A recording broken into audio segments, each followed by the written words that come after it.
नमस्कार, बहुत बहुत स्वागत है आप सभी का आपके प्रोग्राम कहानी कुर्सी की में। मैं हूं सौरभ शर्मा आपके साथ। स्टूडियो में हमारे साथ हर्षवर्धन त्रिपाठी जी, विजय त्रिवेदी जी, प्रोफेसर संगीत रागी जी, समीर चौगांवकर जी सभी आ चुके हैं।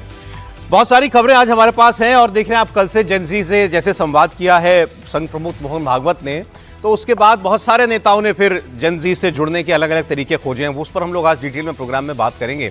और पार्लियामेंट में आज बहुत सारी डेवलपमेंट हैं, कौन कौन से बिल सरकार लाना चाहती है, क्यों नहीं ला पा रही है, कब ला सकती है, इसको लेकर के बहुत सारी डेवलपमेंट हुई है, मैं आपको बताऊंगा। और इस संसद के इस मानसून सत्र का डेडलॉक टूटता हुआ तो नहीं दिख रहा। लोकसभा और राज्यसभा दोनों सदन सोमवार तक के लिए स्थगित कर दिए गए हैं। विपक्ष गृहमंत्री अमित शाह के बयान की मांग पर अड़ा रहा और बयान हुआ नहीं। राम मंदिर चढ़ावा चोरी का मुद्दा भी चल रहा है। संसद भवन परिसर में हर जगह रोज की तरह आज भी विपक्षी सांसदों ने अमित शाह के बयान की मांग की और उसको लेकर के बैनर पोस्टर उन्होंने लहराए। और इसके अलावा उन्होंने राम मंदिर चढ़ावा चोरी के मुद्दे पर भी प्रदर्शन किया और नारेबाजी की। आज हुआ क्या खास? संसदीय कार्य मंत्री किरण रिजिजू ने आज राज्यसभा और लोकसभा दोनों सदनों में गृहमंत्री अमित शाह की इस बयान की मांग को लेकर के एक स्पष्ट जवाब दिया। किरण रिजिजू ने एक तरीके से बैक किया अपनी सरकार को कि गृहमंत्री कहां हैं, गृहमंत्री हाउस में क्यों नहीं आ रहे। उन्होंने कहा कि वो रोज पार्लियामेंट आ रहे हैं, सुबह से लेकर के देर रात तक वो संसद भवन में ही होते हैं, अपने मंत्रालय का काम करते हैं। और आगे उन्होंने कहा वो शख्स हैं जिनका नाम सुनकर आतंकवादी कांप उठते हैं, क्योंकि पार्लियामेंट ये कह रहा है ना, विपक्ष के नेता कह रहे हैं कि क्यों भाग रहे हैं, वो चर्चा में क्यों नहीं आ रहे, किस बात का डर है। तो इसीलिए उन्होंने कहा कि डर उनको नहीं, उनके नाम से लोगों को डर होता है। आप सुनिए किरण रिजिजू का जवाब आज लोकसभा में। मैं एक बात बहुत क्लियर करना चाहता हूं, ये लोग हंगामा करके गायब हो जाते हैं। होम मिनिस्टर अमित शाह जी सुबह सुबह पार्लियामेंट में आते हैं और देर रात को ही वापस आते हैं। दिन भर वो पार्लियामेंट में ही रहते हैं। ये नारा लगाने का जो तरीका है वो गलत है। और मैं दूसरी बात बताना चाहता हूँ, होम मिनिस्टर अमित शाह वो इंसान है जिसका नाम सुन करके सारे आतंकवादी उग्रवादी कांप उठते हैं। जिस दिन यहाँ चर्चा शुरू होगी गृह मंत्री अमित शाह का, जब यहाँ जवाब होगा आप लोग सुन नहीं पाएगा। आप लोग क्या होम मिनिस्टर का नाम लेते हो? नियम के तहत जिसका बिजनेस होता है उसी संबंधित मंत्री को सदन में आना होता है।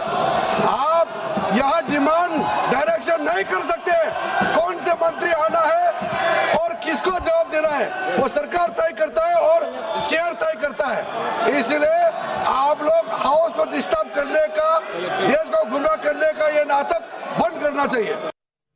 अब चूंकि सामने से भी लगातार नारेबाजी हो रही थी, वहां से भी उकसाया जा रहा था, तो किरण रिजिजू साहब ने उन्होंने भी थोड़ा सा जो है भावावेश में आकर के भी बात किया। थोड़ा सा वो भी जो है ऊंची आवाज में बात कर रहे थे, जवाब दे रहे थे। उन्होंने जो बोला उस पर हम लोग बात करते हैं। उन्होंने कहा आप तय नहीं करेंगे सदन में कौन मंत्री आएगा, जिसका काम है सदन में आना वो मंत्री आ रहा है, जिसके मंत्रालय से जुड़ा काम होता है वो आता है। आप डिक्टेट नहीं करेंगे कि मुझे इस मंत्री को चाहिए हाउस में, वो आकर के जो मैं चाहता हूं वो बोले। एक बात उन्होंने ये कही। मैं आपको एक चीज और बता देता हूं। कल भी राहुल गांधी की और किरण रिजिजू की बात हुई है, तो 3-4 बार उन दोनों की पिछले 12 रोज में 2 हफ्ते में बातचीत हो चुकी है लगातार सरकार। और कल बात हुई तो मतलब समझ लीजिए 3 दिन लगातार बात हुई। तो राहुल गांधी से सरकार लगातार बात कर रही है, क्योंकि ये इस मुद्दे पर अड़े हुए राहुल गांधी ही हैं कि हम जब तक 20 जुलाई को छात्रों पर हुए लाठीचार्ज और बाकी बल प्रयोग के बारे में गृहमंत्री का बयान नहीं सुन लेते, तब तक हम आगे काम नहीं होने देंगे। अब इसमें ठन गई है, बेसिकली सरकार ने तय कर लिया है कि अब ये मैटर ओवर, अब इस पर कोई बयान नहीं होगा, आगे के काम होंगे। और जो किरण रिजिजू राहुल गांधी से बात कर भी रहे थे, वो यही बात कर रहे थे कि आगे हमारे 2-3 विधेयक आने वाले हैं। उसमें उन्होंने FCRA की बात की, डिलिमिटेशन महिला आरक्षण की बात की। उन्होंने इस पर उनका रुख जाना, उनका सहयोग मांगा। उन्होंने कहा वो बाद की बात है, पहले आप इस काम को करवाइए। तो यही काम जब सुलझा नहीं तो आगे की बात हो ही नहीं पाई। त्रिपाठी जी, अब मुझे बताइए, आपने सुना केंद्रीय मंत्री रिजिजू साहब को, और ये दोनों हाउसेज में उन्होंने यही जवाब दिया। नहीं, जवाब तो ठीक है, ये सही बात है कि कोई भी डिक्टेट नहीं कर सकता है कि कौन बोलेगा कौन नहीं बोलेगा। लेकिन कल भी हम लोगों ने चर्चा की थी और दोबारा मेरा बड़ा स्पष्ट मानना है कि बातचीत अगर उनकी हो रही है तो इतनी निष्प्रभावी बातचीत अगर किरण रिजिजू और राहुल गांधी की हो रही है तो फिर क्या कहा जाए। 3 बार 4 बार मिल चुके, इतने निष्प्रभावी हैं दोनों की तरफ से। मैं कह रहा हूं कि बहुत ही खराब कम्युनिकेशन है। इसका मतलब ना राहुल गांधी को कम्युनिकेशन करना आता है, ना किरण रिजिजू को कम्युनिकेशन करना आता है। दूसरा, कोई भी बड़ा व्यक्ति अगर इस तरह से गुस्से में बोलता है तो उसकी बात का प्रभाव खत्म हो जाता है। जैसे आमतौर पर जो कम्युनिकेशन का, मैं मतलब टीचिंग नहीं कर रहा हूं क्योंकि सब बड़े लोग हैं, मंत्री लोग हैं, नेता हैं, सरकार चला रहे हैं, लेकिन कम्युनिकेशन का पहला होता है कि आपकी जो आवाज आ रही है ना, वो ऐसा ना लगे कि आप दम लगाकर मतलब पूरी ताकत से बोल रहे हैं।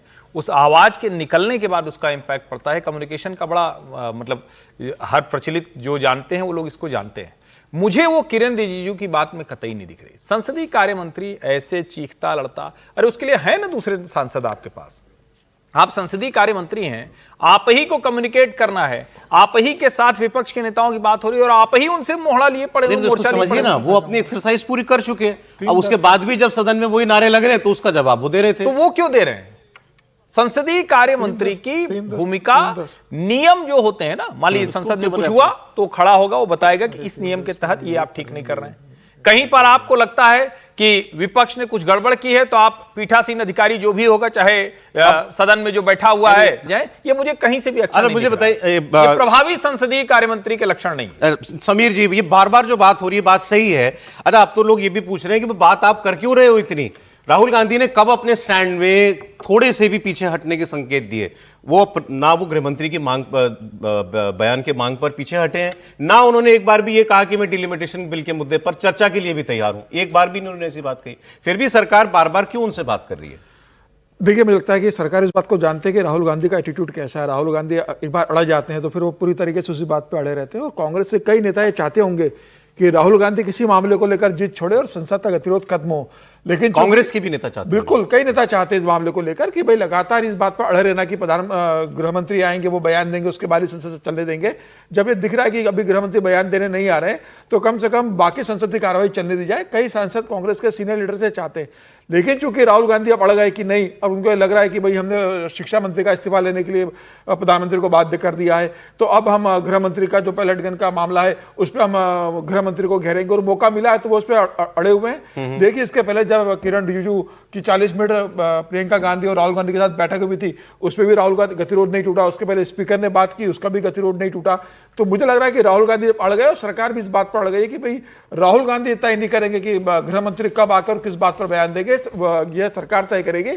राहुल गांधी इस पर जिद छोड़े तो मुझे लग रहा है कि जिस तरीके से आज गतिरोध लगातार जारी है, अब सोमवार को आप जिद केवल राहुल गांधी की मानते हैं, सरकार की जिद नहीं है? नहीं, सरकार की है, लेकिन मुझे लगता है कि राहुल गांधी को भी थोड़ा इस बात को स्वीकार कर लेना चाहिए कि ठीक है, अगर गृह मंत्री अभी नहीं आ रहे तो आप संसद को चलने दीजिए ना। हो सकता है संसद चले, गृह मंत्री आके बयान दे दे, और फिर ये आपका ही एडवांटेज रहेगा ना कि देखो गृह मंत्री नहीं आ रहे, उसके बाद भी इन लोगों ने संसद की ये अंडरस्टैंडिंग तो परसों बनाने की कोशिश की गई थी कि एफसीआरए पर चर्चा होगी, चर्चा गृह मंत्री आएंगे ना, गृहमंत्री आएंगे, बयान देना पड़ेगा गृहमंत्री को, बोल देंगे। लेकिन वो ब्लैक एंड व्हाइट में स्टेटमेंट केवल 20 जुलाई पर चाहते हैं होम मिनिस्टर का। एनीवे, लेकिन हुआ क्या? विपक्ष ये कह सकता है कि हमने सत्र चलने दिया, अब गृहमंत्री क्यों नहीं आ रहे? आप कह रहे हो वो ये अड़े हुए हैं, कोई कहेगा सरकार अड़ी हुई है। हुआ क्या नटशेल में? हुआ क्या, 2 हफ्ते हो गए पार्लियामेंट को चलते हुए, मतलब संसद सत्र शुरू हुए, एक दिन चलिए, शायद 2 दिन कह लीजिए आप, जब वो उस बिल पर, नीट पेपर लीक बिल पर चर्चा हो पाई थी। ये वीक तो पूरा वॉश आउट हुआ और एक ही मांग पर, होम मिनिस्टर के बयान की मांग पर। अब बताइए सर, जिद किसकी? जिद से पहले मैं ये जानना चाहता हूं कि जो राज्यसभा के सभापति ने संसदीय कार्य मंत्री को कहा, क्या उसका जवाब दे दिया सरकार ने कि इनका सेंस लेके बता दीजिए होम मिनिस्टर को? और होम मिनिस्टर ने क्या जवाब दिया है? राहुल गांधी कहाँ आ गए इसमें? राज्यसभा के सभापति जब कोई बात कहते हैं वो आदेश होता है, समझे? उनके कहने का मतलब है कि संसदीय कार्य मंत्री अमित शाह जी को होम मिनिस्टर को कहें कि वो हाजिर हों, यदि पार्लियामेंट्री लैंग्वेज में आप समझें तो। नहीं, उन्होंने कहा था नहीं, ऐसा नहीं। इनकी बात करने का तरीका ऐसा ही होता है। हाँ, तो ऐसा ही तरीका, विपक्ष बात करने का तरीका ऐसे ही होता है, वैसे ही कहते हैं। बड़े साहब आदेश दे सकते हैं? नहीं सर, ये आदेश नहीं दे सकते। इसीलिए तो मैं कह रहा हूँ कि वो उनका कहने का मतलब ये कि वो वहां पर आए। उन्होंने ये बात दोहराया। एक मिनट मेरे को बात कर लीजिए, फिर आप कर लीजिएगा। उन्होंने जो कहा वो तो मुझे भी पता है कि क्या कहा, लेकिन मैं कह रहा हूँ उसका सेंस ये है कि भाई क्या सरकार ने जवाब दिया कि भाई जवाब दे दिया नहीं आ रहा है गृह मंत्री? नहीं, हम उनको स्पीकर चेयरमैन को दे दिया जवाब कि वो नहीं आ रहे हैं कि आ रहे हैं, कि हमने क्या कहा है। और ये पहली बार मैंने संसदीय परिभाषा में सुना है कि वो होम मिनिस्टर साहब सुबह से रात तक संसद भवन में रहते हैं, उसका मतलब होता है संसद में रहते हैं। संसद में रहने का मतलब होता है हाउस में रहना। और ये भी पहली बार मैं देख रहा हूँ कि होम मिनिस्टर जिनके पास अभी तक हम ये जिम्मेदारी मान रहे थे कि वही संसद को देख रहे हैं, वो पिछले 2 हफ्ते से नहीं आए। राहुल गांधी अड़े हैं, वो तो सबको दिख ही रहा, और उनके पास तो मौका अड़ने का, लेकिन संसदीय कार्य मंत्री इसका मतलब कम्युनिकेट करने में फेल हुए हैं कि भाई कैसे सरकार को मनाना चाहिए चलें। और काम करना चाहिए। ये गंभीर मसला है, और मैं तो इस पर कह रहा हूँ कि संसदीय कार्य मंत्री या राज्यसभा के सभापति का कहना बहुत गंभीर बात है सर, आप उसको नहीं समझ रहे, और वो भी संसदीय कार्य मंत्री के मैसेज के थ्रू ये बात कही जाए और उस पर भी सरकार ना जवाब दे, और ऐसी क्या जिद है। और आपको याद है नीट की जब चर्चा हुई थी तब भी ये मैसेज कम्युनिकेट किया गया था, पता नहीं सरकार ने अपोजिशन को किया था कि मीडिया को किया था, क्योंकि हमारे यहाँ पर सब लोग कह रहे थे कि भाई होम मिनिस्टर साहब वहाँ पर इंटरवीन करेंगे, लेकिन उन्होंने इंटरवीन नहीं किया। और जो घटना हुई है उसका सीधा सीधा सा जो अकाउंटेबिलिटी है या कनेक्ट है वो होम मिनिस्टर के साथ है। चलें, खैर अब ये तो बात है दोनों की तरफ, दोनों बातचीत में दोनों तरफ से कुछ नहीं हल निकल रहा। देखिए, राहुल गांधी के साथ कोई कम्युनिकेट नहीं कर सकता है। कांग्रेस के नेता जब कम्युनिकेट नहीं कर पाते हैं तो विपक्ष का दूसरी पार्टी के लोग कैसे कर सकते हैं। Rahul Gandhi one way communication वाले आदमी हैं। मैंने कह दिया, और ये बड़े बड़े राजाओं महाराजाओं के बच्चे का जो अहंकार में ग्रसित बच्चे होते हैं उनकी स्टाइल ऑफ फंक्शनिंग यही होती है। हमने एक बार कह दिया तो कह दिया।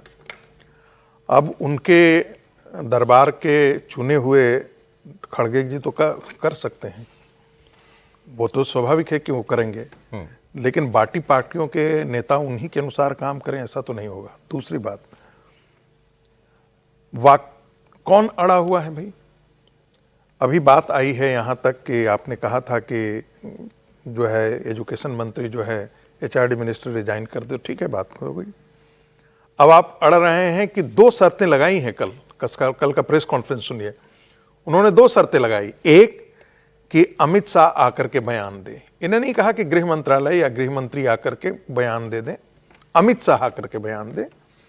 दूसरी बात, प्रधानमंत्री माफी मांगे, नहीं तो हम संसद नहीं चलने देंगे।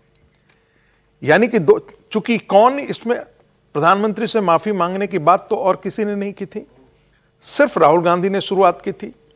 और राहुल गांधी चूंकि कह दिए तो उसके बाद तो सारी कांग्रेस की पार्टी तो उनके, वो क्या है, जैसे एक भेड़ चाल होता है, वो स्थिति है। अपनी बुद्धि, अपना विवेक, वो तो किराए पर उन्होंने दे रखा है। तो स्वाभाविक है कि वही बात कहेंगे जो है। सरकार कहीं भी अड़ी हुई नहीं है। सरकार यदि अड़ी हुई होती तो इनके विपक्ष के बावजूद भी टेबल करती और पास करवाती बिल। सरकार यदि अड़ी हुई होती तो एफआरए पे जाकर के इनको अप्रोच नहीं करती, उनको लेजिस्लेशन पास कराने के लिए उनके पास आवश्यक जितना बहुमत है वो है। तो इसमें कोई दो राय नहीं होनी चाहिए। ये बात आपकी ठीक है कि सरकार ये दोनों ही बिल संख्या बल के हिसाब से चाहे तो पास करा सकती है, सरकार के पास आ चुका है 2/3 वाला बहुमत भी, ये सारी बातें रिपोर्ट हो रही हैं, लेकिन वो नहीं चाहती कि दोनों ही विधेयक क्योंकि इतने महत्वपूर्ण है बिना चर्चा किए पास कराए जाएं। जैसे मैं परिसीमन बिल पर आपको एक अपडेट भी दे देता हूं मैं, और आज प्रधानमंत्री ने कई सांसदों से, एनडीए के सांसदों से मुलाकात की है, मैं उस पर भी डेवलपमेंट काफी है, वो मैं आपको आगे बताऊंगा। एक अंग्रेजी अखबार में खबर छपी है, डीएमके ने सरकार के सामने कुछ शर्तें रखी हैं, बात करने लायक खबर है। डीएमके चाहती है कि सीटों के बढ़ाने पर जो रोक लगी हुई है इसको 25 साल के लिए और बढ़ाया जाए, और अभी राज्यों की लोकसभा सीटें 1971 की जनगणना के आधार पर तय हों। मतलब सीटें बढ़ा लीजिए, कोई दिक्कत नहीं है, लेकिन 1971 के सेंसस के आधार पर। अभी फिलहाल ये सरकार कौन सी जनगणना के आधार पर बढ़ाना चाहती है? 2011 की जनगणना के आधार पर। उन्होंने शर्त रख दी है 1971 की जनगणना के आधार पर, और फिर ये कहा है कि यह व्यवस्था 2027 की जनगणना के बाद खत्म हो जाए। डीएमके चाहती है 25 साल इसको और बढ़ा दिया जाए। दूसरी शर्त कि सभी राज्यों की लोकसभा सीटें 50% बढ़ा दी जाएं, ये हो ही रहा था। तीसरी शर्त डीएमके चाहती है कानून में साफ साफ बताया जाए किस किस राज्य की कितनी सीटें हो जाएंगी। मतलब बिल में हर राज्य की सीटों की संख्या पहले से लिखित में दी जाए, इसमें भी प्रॉब्लम नहीं होनी चाहिए। अब ये जो 1971 वाली सेंसस वाली बात है, और फिर आगे 25 साल फिर फ्रीज, या अगले 25 साल फिर सीटों में कोई छेड़छाड़ नहीं होगी, क्या सरकार इस पर बात कर सकती है? एक प्रतिष्ठित हिंदी अखबार की एक खबर थी, क्योंकि ये बात चल रही थी ना कि डीएमके वाले ऑन बोर्ड आ गए हैं सरकार के साथ, तो 50% सीटों पर तो वो उनको ऐतराज नहीं हो रहा है। लेकिन आज जो हम 2026 में 1971 की जनगणना के हिसाब से सीटें तय करेंगे, अभी ऑलरेडी हमारी सीटें जो है वो 1971 के सेंसस के आधार पर ही है। वो कह रहे हैं कि जनगणना यही रखिए, बस सीटें बढ़ा लीजिए आप। तो फिर सीटें बढ़ेंगी कैसे? नहीं, पता नहीं, ये तो मैं सुन के जब से आप बोल रहे थे तब से मैं सोच रहा था कि ये मांग करने के पीछे कोई तो एक आदमी की सामान्य बुद्धि तो काम करती है ना भाई। अगर जनगणना तब की होगी तो फिर सीटें क्यों बढ़ाना, बढ़ेंगी क्यों, फिर आपको आवश्यकता क्या है और किस बेसिस पे और बढ़ोगे? कोई तो आधार आपको लेना पड़ता है। और जब आप 2011 की जनगणना के आधार पर कह रहे हैं और 50% सीटें कह रहे हैं तो दोनों का रेशनल उसमें दिखता है। उसमें आपको दिखता है कि भाई एक तरह से कहें कि विवाद खत्म किया जाए, प्रतिनिधित्व भी हो जाए, जो जहां जहां जिसको लगता है कि हमारा हिस्सा कम ज्यादा हो जाएगा उसको ठीक करें। और मुझे लगता है कि ये सबसे ठीक रास्ता है, सबसे सही रास्ता है। दूसरा एक पहलू ये भी है, जो लगातार जो रिपोर्ट्स है, जो लोग इसको देखते हैं, जो डेमोग्राफी और सोशियोलॉजी पे काम करने वाले लोग हैं, वो ये कह रहे हैं कि भारत अब जहां खड़ा है मोटा मोटा यही जनसंख्या अगले कुछ वर्षों तक रहने वाली है। कुछ वर्ष मतलब कम से कम 3 से 4 दशक तक, और उसके बाद ये जनगणना जनसंख्या कम होगी। तो एक तरह से कहें कि ये आइडियल टाइम है कि आप अपने रिप्रेजेंटेशन का जो क्राइटेरिया है उसको चेंज करें और उसमें जो 50% बढ़ा रहे हो बढ़ाते हुए दिखें। लेकिन अब 71 की जनगणना पे करें और आज बढ़ा दें, ये तो मुझे मतलब बड़ा बेतुका सा दिख रहा है। अच्छा, अगर मान लीजिए 2011 पर भी करें, वो कह रहे हैं अगले 25 साल फिर फ्रीज कर दीजिए।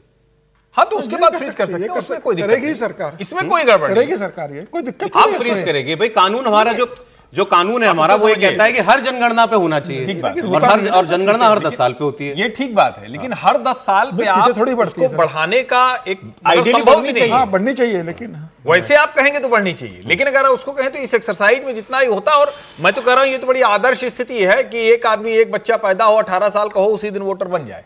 ये आदर्श स्थिति है, लेकिन आमतौर पे हो नहीं पाता है ना। चलिए ठीक है, अगली खबर, ये तो डिलिमिटेशन वाली सर, बात इसमें थी। एक चीज में जोड़ दूं कि जो सरकार का आइडिया, ये इसको आपको बेतुका लग रहा है, लेकिन सरकार के इस आइडिया में तो सेंसस है ही नहीं ना। क्यों नहीं है सर? 2011 का सेंसस नहीं, 2011 का भी क्या है, जब आपने तय कर दिया कि जो लोकसभा की सीटें हैं, विधानसभा की सीटें हैं, उसको 50% बढ़ा देंगे, तो इसमें सेंसस का क्या मायने है, मुझे बताइए। सेंसस इसका आधार कहाँ है? जब आपने तय कर दिया कि 50% सीटें बढ़ाई जाएंगी, तो इसमें सेंसस कहाँ आ गई? मैं बताता हूँ। सर, क्यों नहीं आएगी? नहीं। एक सेकंड, हर लोकसभा सीट में की डेमोग्राफी अलग अलग है ना, और वो तो सेंसस ही बताएगा। भाई कानपुर की कितनी आबादी है और अलापुजा की कितनी आबादी है, अलग है ना सर। वो तो डिलिमिटेशन में आएगा। डिलिमिटेशन नंबर ऑफ आबादी के सीट्स हिसाब को से तो इंक्रीज होगा। कर, आबादी के हिसाब से तो होगा। सर, आप बात समझते हैं? डिलिमिटेशन क्या होता है? डिलिमिटेशन होता है सीट्स को डिमार्क करना, नथिंग एल्स, ठीक है। और नंबर ऑफ सीट्स बढ़ा रहे हैं, आपने तय कर दिया, ये सरकार ने माना है, मुझे नहीं पता, सरकार ने कहा है कि हम ऐसा कर सकते हैं कि 50% बढ़ा दें, तो 50% सीटें, तो जो 545 सीटें उसकी 50% बढ़ाने के लिए सरकार तैयार हो गई। थोड़ा सा आप मतलब इस मामले में सर एक चीज इसमें एनालाइज कर रहे हैं। आपके मुताबिक तो फिर इसमें हमने कहा कि एक 200 सीटें हैं, उसको हम 300 सीटें कर रहे हैं। ये आपके सरकार ने मुताबिक मान तो लिया। इसमें सेंसस का कोई मायने ही नहीं है। सरकार के आधार में नहीं है ना सेंसस। जब या तो सेंसस के आधार पर होते तो दक्षिण वाले राज्य अलग से बहस करते विजय जी का समझिए, कहना है सर कि भाई- यूपी की 80 सीटें हैं, हाँ, तो 50% नहीं, आएंगे तो 120 मैं हो बता रहा हूं, जाएंगे। वो नहीं, वो सेंसस 50% काउंट बढ़ाने के विजय जी लिए का तो कोई बेसिस होगा ना। विजय जी जो कह रहे यूपी हैं, के अंदर भी डिमार्केट करने के लिए कोई तो पैरामीटर होगा ना सर। हाँ, वो आबादी के अलावा क्या पैरामीटर हो सकता है? वो पैरामीटर होगा Exact, वो उसी की बात कर रहा डिमार्केशन हूं। के लिए है। Exact, उसी की बात हो तो रही है। डिमार्केशन के लिए है वो। उसी की बात हो रही है। जनगणना के आधार पर ही परिसीमन होता है और हो भी रहा है। जो सीटें नहीं, वो तो बदलती भी नहीं हो हैं- रहा ना, जब सरकार ने नहीं, मान लिया कि हम 2000 नहीं, सर, वही तो मैं कह रहा हूं, इसको स्पष्टता थोड़ा हो जानी चाहिए ना। आप चाहते हैं कि उत्तर दक्षिण जब तक लड़ते हुए न दिखे तब तक आपको जनगणना के आधार पर नहीं दिखेंगे, मतलब ऐसा हुआ ना। अगर आप ये कह रहे हैं नहीं, मैं जनगणना तो कह रहा नहीं, हूं सरकार ने कह दिया कि भाई सब सर जगह वो बढ़ेगी। ये अच्छा, कह रहे चलिए, हैं- चलिए, अभी- नहीं, सौरभ जी एक लाइन बोलने तो दीजिए। उस जो जनगणना, जो जनसंख्या हमारी बढ़ी है, उसके आधार पर हो सकता है कि अनुपात में उत्तर या दक्षिण में ज्यादा बढ़ता, तो एक फॉर्मूला लाया गया है। इसको आप इस तरह से कि एक जनगणना को आधार नहीं बनाया जा रहा है, ये ठीक नहीं। ये खबर रिपोर्ट हुई, डीएमके चाहता है कि भाई आप जनसंख्या का आधार भी आप वही रखिए जो अभी तक चल रहा है। DMK सरकार उसको 2011 करना चाहती है, बाकी चीजों पर वो सहमत है। आगे बढ़ते हैं। अब एक एफसीआरए बिल वाली बात थी। कल आपने देखा पूर्वोत्तर के कुछ राज्यों के मुख्यमंत्री, चर्च से जुड़े हुए कई प्रतिनिधि, क्रिश्चियन समाज से जुड़े हुए कई सीनियर लोग, उन्होंने होम मिनिस्टर से मुलाकात की। इन्होंने पहले प्राइम मिनिस्टर को चिट्ठी लिखी थी, फिर प्राइम मिनिस्टर ने वो चिट्ठी फॉरवर्ड कर दी होम मिनिस्टर को, होम मिनिस्टर ने इनको मिलने के लिए बुलाया। कल इनकी मीटिंग हुई। चर्चा चल रही थी कि कल ही एफसीआरए बिल ला सकती थी सरकार, लेकिन बात नहीं बनी तो इसलिए ला नहीं पाई। सरकार चाहती है कि एफसीआरए तो हम पास करा लें, अगला पूरा हफ्ता सरकार के पास इसको लेकर के है। अब एक मुख्यमंत्री बाहर निकल के मीटिंग के बाद उन्होंने कहा कि हमारी बात हुई है और 12 अगस्त को सदन में इस बिल पर चर्चा होने की संभावना है। 12 अगस्त होगा सेकेंड लास्ट डे पार्लियामेंट का।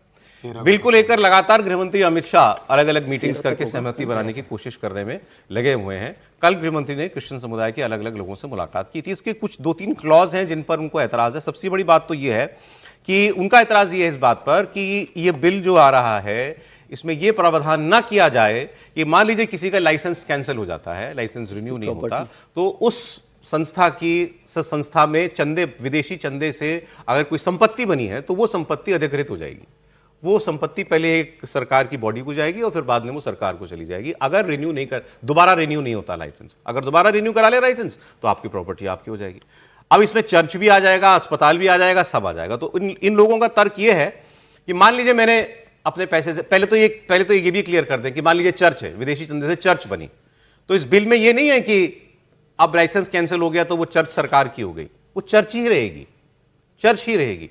उसका जो मैनेजमेंट है वो एक बॉडी को चला जाएगा बस। अभी के बिल में ये है, वो ये चाहते हैं कि मैनेजमेंट भी किसी के पास ना जाए, वो भी हमारे पास ही रहे, क्योंकि हमने उसको चलाने के लिए एक तंत्र बना लिया है। अब बहुत सारे स्कूल होते हैं, अस्पताल होते हैं, हॉस्पिटल, जैसे दिल्ली में कई अस्पताल हैं जो कि क्रिश्चियन समुदाय चलाता है, उसमें भी फंडिंग आती होगी। अब मान लीजिए उसको फंडिंग बंद हो जाती है, लाइसेंस कैंसिल हो जाता है, अब वो अस्पताल सरकार चलाने लगेगी। तो वो कहते हैं कि नहीं, सरकार ना चलाए, चलाने का अधिकार हमको ही दें, क्योंकि हमने एक व्यवस्था बना रखी है उसकी। तो ये क्लॉज हटा दिए जाएं बिल में से, ये मोटी मांग उनकी ये है। तो एक बयान जो मैं आपको बता रहा था, चीफ मिनिस्टर बाहर निकले थे मिजोरम के, लाल दुहोमा जी, उन्होंने बताया कि गृह मंत्री ने क्या सोचा उस पर। आज उनका बयान आया हुआ नहीं, उन्होंने ये 12 जुलाई वाली बात की थी। सर बताइए, कल हमने इसमें काफ़ी बात कर ली थी, तो कुछ इसमें सॉफ्टनिंग की कुछ गुंजाइश है? रेट्रोस्पेक्टिव नहीं है, ये क्लियर हो गया है।